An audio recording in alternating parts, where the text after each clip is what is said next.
video, we're going to talk about arrays, which are collections of data.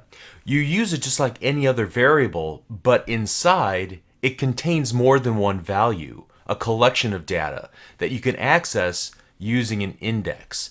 So let's do this. Let's create a quick example of an array in action. And we'll visit this example twice. The first time using kind of a longhand.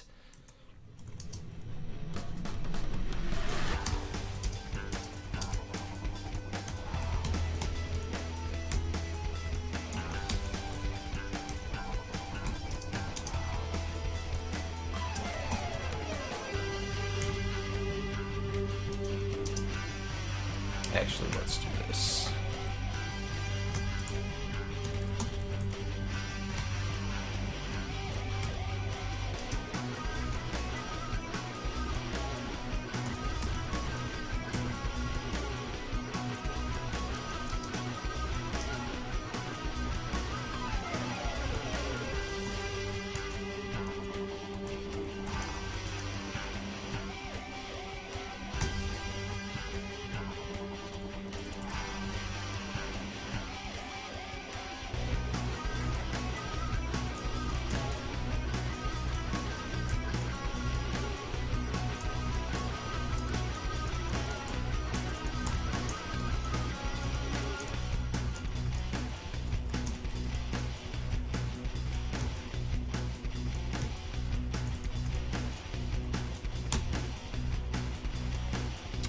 Okay, so let's get back to this just for a second here.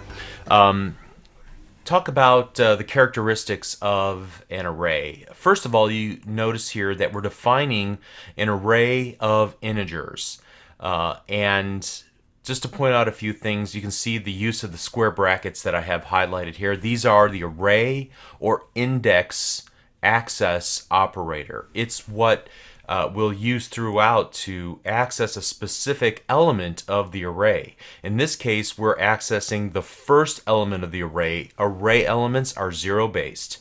And here we are reading from the second element in the array. Again, zero-based means that 1 is the second item. So we would expect the number 8 to be printed to the screen. Let's go ahead and run the console application. You can see, indeed, it displays the number 8. Okay, so a few more features about this. You can see, first of all, this is how we're setting the value of a given element of the array. And this is how we are reading from a given element of the array. And here we have this new operator. Again, tomorrow the new operator is front and center stage. For now, just accept that the new operator has some significance. You can think of it as a factory building a new version of our array of integers. Okay, and then we have to size or initialize the size of the array, and this is important.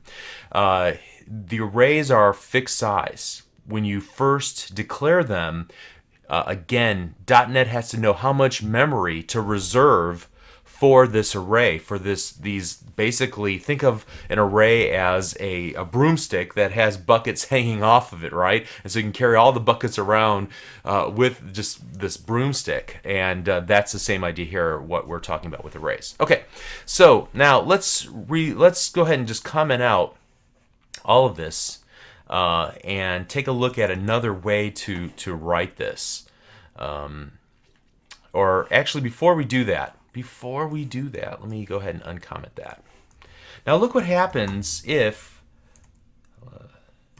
I were to try and add a sixth element to the array, which means we're trying to put something in a bucket that doesn't exist. Okay, and we try to go with our last number in the sequence, 42, and we run the application, we're going to get an exception, right? The index out of range exception wasn't handled.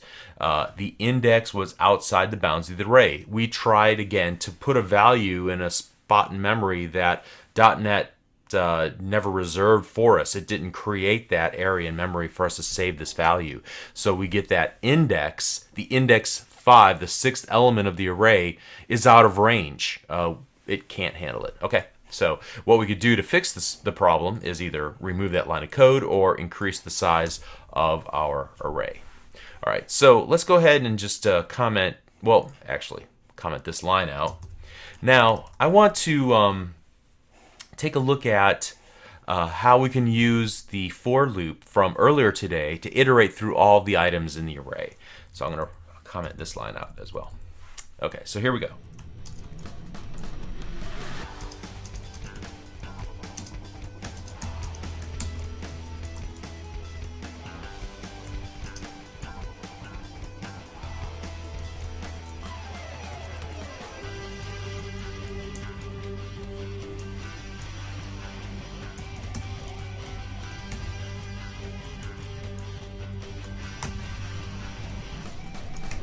Okay, so here we're using our for loop. The only thing that is kind of different than what we worked on earlier today was the use of this length. So an array has a number of methods that we can use. If I hit the dot operator, we can look at we can access all the members of the array. And the one in particular is length that tells us how many elements are in the array. So we would expect the length to be 5, right? And so it's going to iterate through 5 times, each time writing the value inside of our array to the screen. So let's take a look and see if this actually works. And it does, 4, 8, 15, 16, 23. Great. Okay, so now let's take a look at some other ways to rewrite all of this. First of all, let me change up how we're declaring and initializing the values in our buckets. So I'm going to highlight all those and just comment them out using the comment out button. And now we're going to do this.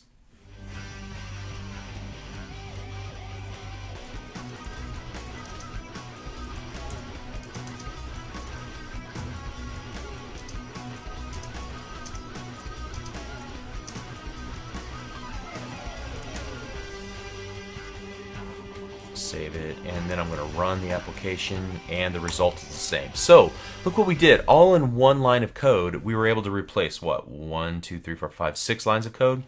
So here looks the beginning part where we're declaring the numbers array of integers.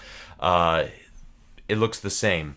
But however, on the right hand side, we can omit the new keyword as well as the initial size of the array by using this open bracket, close bracket syntax to initialize the values that we're going to put in an array. So it does two things at one time. It tells C# we want 5 items in our array, and it initializes the values or puts values in the buckets of each of the elements of the array all in one line of code. So this probably is, if you're going to use arrays in this style, this is probably the preferred way to do it. It's less verbose. Okay. Also, let's comment this out, and actually let's do this. Just to prove that we don't have to just use numbers, we can use strings as well. So let's go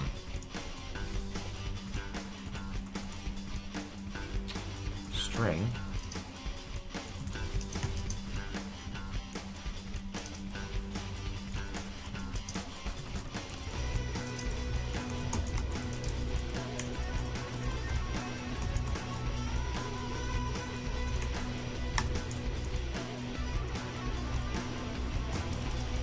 Okay, so here is an example of an array of strings called names.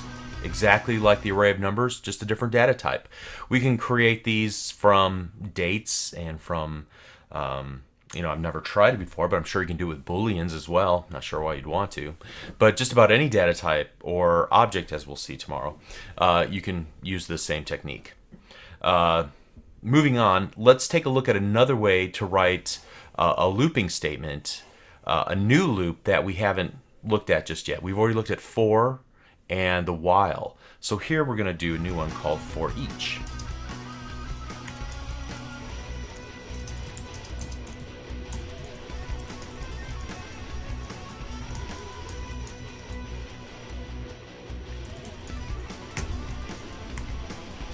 Oops. There we go. Okay. So in this case, what we're going to say is iterate through every one of the items that are in the names array. Take the value for the current item and put it in a new variable, a new string variable called name. So we're declaring name as a string, all just in with that highlighted area that I have on screen. And then what we're going to do is just loop through and write out each of the name items. Okay? So again, declare a new variable called name for each item in the names array of strings. Take it out, and then we're going to display it in the console window. So let's go ahead and run it. And you can see the latter half of our output is what we're most interested in, and it indeed worked. Great. Okay. All right, so one last thing. You know, earlier in the day we talked about different data types, and I said you don't really need to know char. All right, so I'm already going back on that. We're going to take a look, because for our homework assignment today, you're going to need to know a little bit about char. So what if I wanted to take a line of text? Let's just type out string my text equals now is the time for all good men to come to the aid of their country. Okay. And what if I wanted to take that text and write it all in reverse order? Okay. So what I could do is create an array of characters that holds each individual letter, and then use a special method that belongs to the array called reverse to flip the order, and then we'll print them out. Sounds pretty neat, right? So let's do this. So we're going to create an array of characters, chars, okay? We're going to call it char array. We can call it anything we want. And then we're going to go my text dot to char array. So we're taking our string and we're calling this special method called turn this string into an array of chars. Okay, it's a built-in method that comes along for free in the .NET framework, just by virtue of the fact that we're working with a string and we hit the dot operator to access the available methods and properties. Okay, so now let's do this. So we want to console.writeLine